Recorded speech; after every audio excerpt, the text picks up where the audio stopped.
കർത്താവിൻ്റെ പരിശുദ്ധമായ നാമം ഈ പകലിൽ മഹിമപ്പെടുമാറാകട്ടെ. ഈ വിവാഹ ശുശ്രൂഷയ്ക്ക് മഹനീയമായ അധ്യക്ഷത പദമലങ്കരിക്കുന്ന കർത്താവിൻ്റെ വിലപ്പെട്ട ദാസൻ തോമസ് അവറുകൾ, ഞങ്ങൾ കർത്താവിൽ നാം എല്ലാവരും ബഹുമാനിക്കുന്ന പാസ്റ്റർ ബെഞ്ചമിൻ വർഗീസ് അവറുകൾ, ഇന്ന് വിവാഹ ശുശ്രൂഷ ആശീർവദിക്കുന്ന പാസ്റ്റർ കെ എം പീറ്റർ, അദ്ദേഹം എൻ്റെ ഒരു ബന്ധു കൂടെയാണ്. ഇവിടെ വന്നപ്പോഴാണ് അദ്ദേഹമാണ് വിവാഹം ആശീർവദിക്കുന്ന മനസ്സിലാക്കുവാൻ ഇടയായി തീർന്നത്. കടമ്പനാട് ചർച്ചിലെ മുൻ ശുശ്രൂഷകൻ പാസ്റ്റർ എ.സി. ജോസ്,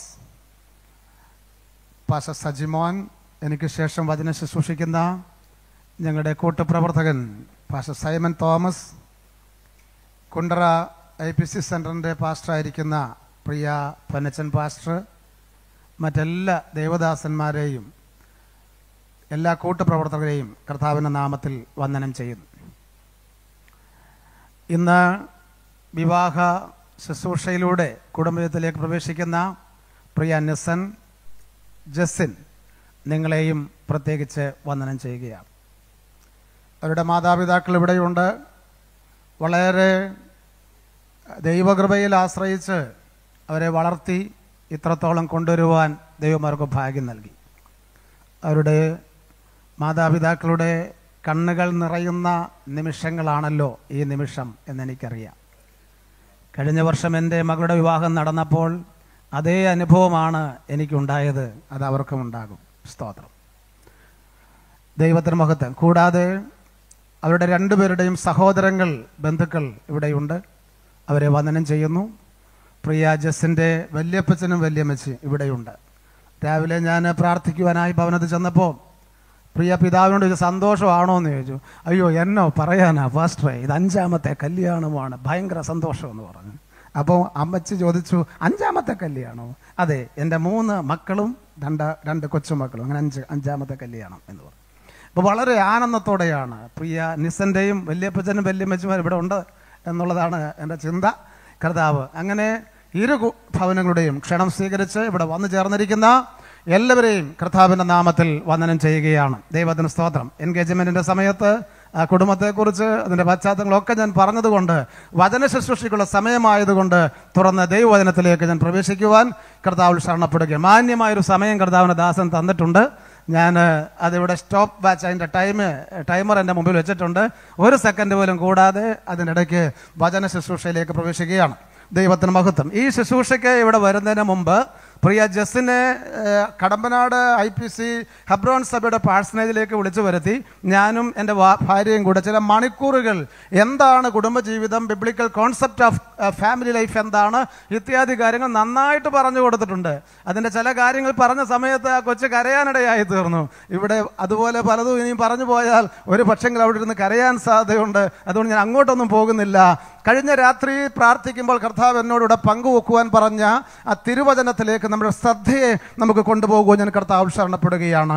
എഫേസ്യ ലേഖനം 5-ാം അധ്യായത്തിന് 32-ാമത്തെ വാക്യത്തിൽ ഒരു പദമുണ്ട്, ഈ മർമ്മം വലിയത്. ഗ്രേറ്റ് ഈസ് ദിസ് മിസ്റ്ററി എന്ന് പറയുന്നതാണ്. നിങ്ങൾ ശ്രദ്ധിച്ച് കേൾക്കണം കേട്ടോ. ഇന്നത്തെ വചന ശുശ്രൂഷ പ്രധാനമായും നിങ്ങളോടാണ്. നിങ്ങൾക്ക് ശ്രദ്ധിക്കാൻ കഴിയത്തില്ല എന്നൊക്കെ പറയുന്ന ഏതോ ഒരു കാര്യം എങ്ങനെയൊക്കെ ആരൊക്കെ പറഞ്ഞു വിടുന്നുണ്ട്, ചുമ്മാതാണ് കേട്ടോ. നിങ്ങൾക്ക് ശ്രദ്ധിക്കാൻ കഴിയും. You are educated enough. ദൈവത്തിന് മഹത്വം ഉണ്ടാകട്ടെ. ഹല്ലേലൂയ. അതുകൊണ്ട് ആ വലിയ കാഴ്ചപ്പാടിൽ തന്നെ നിങ്ങൾ ശ്രദ്ധയോടെയായിരിക്കണം. ഒരു പാഴ്സനേജിൽ ജനിച്ചു വളർന്ന ഒരു മകനാണ് നിസൻ എന്നതിൽ അഭിമാനം കൊള്ളണം പ്രിയ നിസൻ.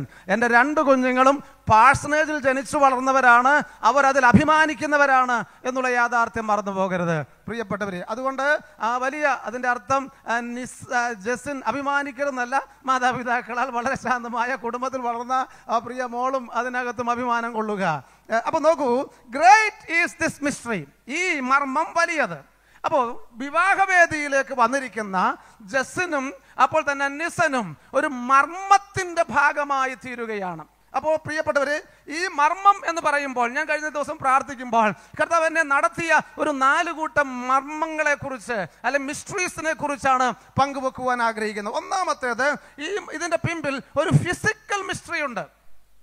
ഫിസിക്കൽ മിസ്റ്ററി, ഒരു ശാരീരികമായ ഒരു മർമ്മം ഇതിന്റെ പിമ്പിലുണ്ട് എന്ന് പറഞ്ഞാൽ, ഉൽപ്പത്തി പുസ്തകം 2-ാം അധ്യായത്തിന്റെ 24-ാമത്തെ വാക്യത്തിൽ ഇങ്ങനെ കാണുന്നുണ്ട്, അപ്പനെയും അമ്മയെയും വിട്ട് ഭാര്യയോട് പറ്റിച്ചേരുന്നു. അതൊരു ഫിസിക്കൽ മിസ്റ്ററിയാണ്. ജസിൻ ഇന്ന് രാവിലെ ഞങ്ങൾ വന്ന് പ്രാർത്ഥിച്ച് അവിടുന്ന് ഇറങ്ങുമ്പോൾ ജസിൻ ഓർത്ത് കാണാത്ത ഒരു കാര്യം പറയാൻ പോവാണ്. കർത്താവിന്റെ വിലപ്പെട്ട ദാസനാൽ നിങ്ങളുടെ കരങ്ങളെ ചേർത്ത് വെച്ച് ഉഭയസമ്മതവാചകങ്ങൾ ചെയ്ത് കഴിയുമ്പോൾ മോൾ ഇറങ്ങിയ വീട് മോടെ വീടല്ലാതായി തീരുകയാണ്. ഓക്കെ. 2, മോളുടെ അഡ്രസ്സ് മാറുകയാണ്. അപ്പൊ നോക്കൂ, മറന്നു പോകരുത്. ആ സർവശക്തനായ, this is the great mystery, ഇത് ഫിസിക്കൽ മിസ്റ്ററിയാണ്. ഇപ്പം സങ്കടത്തോടെയൊക്കെ ഇരിക്കുമെങ്കിലും നാളെ ചോദിക്കുകയാണെങ്കിൽ, ജസ്സിനെ അല്ലെങ്കിൽ ഒരാഴ്ച കഴിഞ്ഞ് ചോദിക്കുകയാണെങ്കിൽ, നിസനും ജസ്സിനും തമ്മിൽ ഉള്ള കുടുംബജീവിതം ആരംഭിച്ച് കുറച്ച് ദിവസം കഴിഞ്ഞിട്ട് ചോദിക്കുക, ജസ്സിൻ ഒരു 10 ദിവസം ഇങ്ങോട്ടൊന്ന് വന്ന് നിൽക്കാമോ എന്ന് ചോദിച്ചാൽ ജസ്സിൻ വലിയ മനസ്സ് കാണിക്കുമെന്ന് എനിക്ക് തോന്നുന്നില്ല. 30 വർഷമാകുന്നു ഞങ്ങൾ കല്യാണം കഴിച്ച. എൻ്റെ വൈഫ് ഇവിടെയുണ്ട്. ഞാൻ ചില സമയത്തോട് പറഞ്ഞു, എൻ്റെ പൊന്ന് ജാൻസി, ഞാൻ നിനക്കൊരു 10 ദിവസത്തെ ലീവ് തരാം. എല്ലാ സഹോദരിമാരും അവധി കിട്ടിയാൽ ഉടനെ സ്വന്തം വീട്ടിൽ പോയി പാർത്തിട്ട് വരട്ടെ എന്ന് പറഞ്ഞ് പോകുന്നതല്ലേ, നിനക്കൊരു 10 ദിവസം ലീവ് തരാം, ഒന്ന് പോയി പാർത്തിച്ചു വാ എന്ന് ഞാൻ പലപ്പോഴും പറഞ്ഞിട്ടുണ്ട്. ആ സമയത്ത് എൻ്റെ ഭാര്യ എന്നോട് പറഞ്ഞിട്ടുള്ളത്, അച്ചായനും കൂടെ വരാമെങ്കിൽ പോകാമെന്നാണ് പറഞ്ഞിട്ടുള്ളത്. അങ്ങനെ ഞാനില്ലാതെ ഒരിക്കൽ പോലും അവളുടെ ഭവനത്തിൽ അവൾ പോയി പാർത്തിട്ടില്ല കല്യാണം കഴിച്ചതിന് ശേഷം എന്നുള്ളതാണ് സത്യം. അപ്പോൾ ആ ഒരു യാഥാർത്ഥ്യം, ഒരു ഫിസിക്കൽ മിസ്റ്ററിയുടെ എന്ന് പറഞ്ഞാൽ, നിങ്ങൾ 2ആയിട്ട് വന്നെങ്കിലും നിങ്ങൾ 1ആയിട്ട് മടങ്ങിപ്പോകുന്ന ഒരു വലിയ മിസ്റ്ററി ഇതിൻ്റെ പിമ്പിൽ ദൈവവചനം പ്രദാനം ചെയ്യുന്നുണ്ട്. പ്രിയപ്പെട്ടവരെ, ഇപ്പോൾ വളർന്നു വരുന്ന തലമുറകൾക്ക് അല്ലെങ്കിൽ മക്കൾക്ക്, ആൺമക്കൾക്കും പെൺമക്കൾക്കും വിവാഹം വേണ്ട എന്ന ഒരു ചിന്തയിലേക്ക് വഴുതി വീണുകൊണ്ടിരിക്കുന്ന കാലഘട്ടത്തിൽ അത് ദൈവവചനത്തിന് വിരുദ്ധമാണ് എന്നുകൂടെ ഓർപ്പിക്കട്ടെ. നിങ്ങളിതിന് മനസ്സ് വെച്ചതിന് പ്രത്യേകം അഭിനന്ദനം പറയുകയാണ്. 2ാമത്തെ മിസ്റ്ററി ബയോളജിക്കൽ മിസ്റ്ററിയാണ്. ബയോളജിക്കൽ മിസ്റ്ററി, അതെ, ബയോളജിക്കൽ മിസ്റ്ററിയുമായിട്ട് ഞാനിങ്ങനെ ചിന്തിക്കുമ്പോൾ ദൈവാത്മാവ് എന്നെ നടത്തിയത് ഉൽപ്പത്തി പുസ്തകം 2-ാം അധ്യായം 23-ാമത്തെ വാക്യമാണ്. ആദമിന്റെ അടുക്കൽ ഹവ്വയെ കൊണ്ടുവന്നു. ഹവ്വയെ കൊണ്ടുവന്നപ്പോൾ ആദം പറയാണ്, ഇവൾ എൻ്റെ അസ്ഥിയിൽ നിന്ന് അസ്ഥിയും മാംസത്തിൽ നിന്ന് മാംസവുമാണ്. അപ്പൊ നോക്കി, അപ്പൊ ഇന്ന് റിയലി എന്താ ഇവിടെ സംഭവിക്കാൻ പോകുന്നത്? ബയോളജിക്കൽ മിസ്റ്ററിയുടെ ഭാഗമായിട്ട് ഒരു പുതിയ ബന്ധം ഉടലെടുക്കാൻ പോവുക. ആ ബന്ധത്തിന് ഞാൻ പറയുന്ന പേര് രക്തബന്ധം എന്നല്ല, അസ്ഥിബന്ധം എന്നാ പറയുന്നേ. സ്തോത്രം. എന്ന് പറഞ്ഞാൽ ഇപ്പോൾ നിസന്റെ അസ്ഥിയിൽ നിന്ന് അസ്ഥിയും മാംസത്തിൽ നിന്ന് മാംസവുമായ ഒരു പെൺകുട്ടിയെയാണ് നിസന്റെ വലതുഭാഗത്ത് കൊണ്ടുവന്ന് ഇരുത്തിയിരിക്കുന്ന യാഥാർത്ഥ്യം മറക്കരുത്. ആ ഒരു വലിയ കാഴ്ചപ്പാട്, ആ ബന്ധം വളരെ ആഴമുള്ളതാണ് എന്ന യാഥാർത്ഥ്യം മറന്നു പോകരുത്. ദൈവത്തിന് മഹത്വം ഉണ്ടാകട്ടെ. സർവശക്തനായ ദൈവത്തിന്റെ സാന്നിധ്യം. അപ്പോൾ നോക്കൂ, അസ്ഥിയിൽ നിന്ന് അസ്ഥി, മാംസത്തിൽ നിന്ന് മാംസം. ഇതുപോലെ തുടരണേ. കുറച്ച് കഴിഞ്ഞപ്പോൾ ആദാം പറഞ്ഞു, നീ എന്നോട് കൂടെ ഇരിക്കാൻ തന്ന സ്ത്രീ തന്നു, ഞാൻ തിന്നു എന്നാ പറഞ്ഞത്. അപ്പൊ നോക്കി, അപ്പൊ ഇത് അസ്ഥിബന്ധമായതുകൊണ്ട് വളരെ സൂക്ഷിച്ച് നിസൻ കൈകാര്യം ചെയ്തില്ലെങ്കിൽ അസ്ഥിക്ക് എന്നാ പറ്റുന്നറിയാമോ? ഓടി. മോന്റെ പപ്പ ഇന്ന് രാവിലെ വന്നപ്പം നടക്കുന്ന കണ്ടപ്പം ഞാൻ ചോദിച്ചു, എന്നാ പറ്റി? അദ്ദേഹം ഇവിടെ സ്റ്റേജിൽ കയറി വന്നു. അദ്ദേഹം പറഞ്ഞു, എൻ്റെ പാസ്റ്റർ ഒന്ന് മടുത്തതാണെന്നോ ഉളുക്കിയതാണെന്നൊക്കെ പറഞ്ഞു. അദ്ദേഹം ഇന്ന് നടക്കുന്ന കാഴ്ച, ഈ മോൻ്റെ കല്യാണത്തിൻ്റെ സമയത്ത് നടക്കുമ്പോൾ കാലിനൊരു ചെറിയ ഒത്തലുണ്ട്. എന്താ കാര്യം?